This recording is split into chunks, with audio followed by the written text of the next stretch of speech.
ഈ കാണുന്നത് 170 രൂപയുടെ ഓഡിയോ പാനലാണ്. അപ്പോൾ ഈ ഒരു പാനലിൽ നമുക്ക് നേരിട്ട് 2 സ്പീക്കർ കണക്ട് ചെയ്ത് ഉപയോഗിക്കാം. വേറെ ആംപ്ലിഫയർ ബോർഡിൻ്റെ ഒന്നും ആവശ്യമില്ല. അതിൽ ഈ ഒരു പാനലിൽ മൈക്ക് കണക്ട് ചെയ്യാനുള്ള ഓപ്ഷൻ കൂടിയുണ്ട്.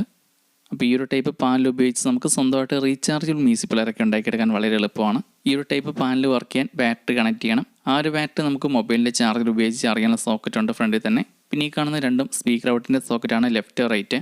അപ്പോൾ ഈ ഒരു ടൈപ്പ് പാനൽ കണക്ട് ചെയ്യേണ്ടത് 3.7 വോൾട്ടിൻ്റെ ലിഥിയം ബാറ്ററിയാണ്. ആ ഒരു ബാറ്ററി നമുക്ക് ഈ ഒരു ചാർജിങ് സോക്കറ്റിലൂടെ ചാർജ് ചെയ്യാം. അതുപോലെ ഈ ഒരു പാനലിൽ Bluetooth, pen drive, memory card, FM radio, aux input ഇത്രയും സപ്പോർട്ട് ചെയ്യും. അപ്പോൾ ഇതിലേത് മോഡാണെങ്കിലും നമുക്ക് മൈക്കും ഉപയോഗിക്കാം. അപ്പോൾ ഇതുപോലത്തെ ഒരു പാനലും ഒരു ബാറ്ററിയും 2 സ്പീക്കർ ഉണ്ടെങ്കിൽ നമുക്ക് സ്വന്തമായിട്ട് മ്യൂസിക് പ്ലെയറൊക്കെ ഉണ്ടാക്കിയെടുക്കാൻ, റീചാർജ് ചെയ്ത് ഉപയോഗിക്കാൻ പറ്റുന്ന രീതിയിലുള്ള. അതിൽ ഈ ഒരു പാനലിൻ്റെ FM റേഡിയോക്ക് നല്ല ക്ലാരിറ്റി ഉണ്ട്. അതുപോലെ ഇതിൽ ഞാൻ മൈക്ക് കണക്ട് ചെയ്തൊക്കെ ടെസ്റ്റ് ചെയ്ത് നോക്കിയായിരുന്നു. അപ്പോൾ ഇതിൻ്റെ ഫുൾ ഡീറ്റെയിൽ ആയിട്ടുള്ള വീഡിയോ നമ്മുടെ യൂട്യൂബ് ചാനലുണ്ട്, ടെക് ഓട്ടോമോട്ടീവ് ബൈ ഷിനു. ഈ ഒരു ചാനൽ നോക്കിയാൽ മതി. ഈ ഒരു പാനൽ ഞാൻ 170 രൂപയ്ക്ക് വാങ്ങിയത് തൊടുപുഴ കിഷോർ ഓഡിയോസിൽ നിന്നാണ്.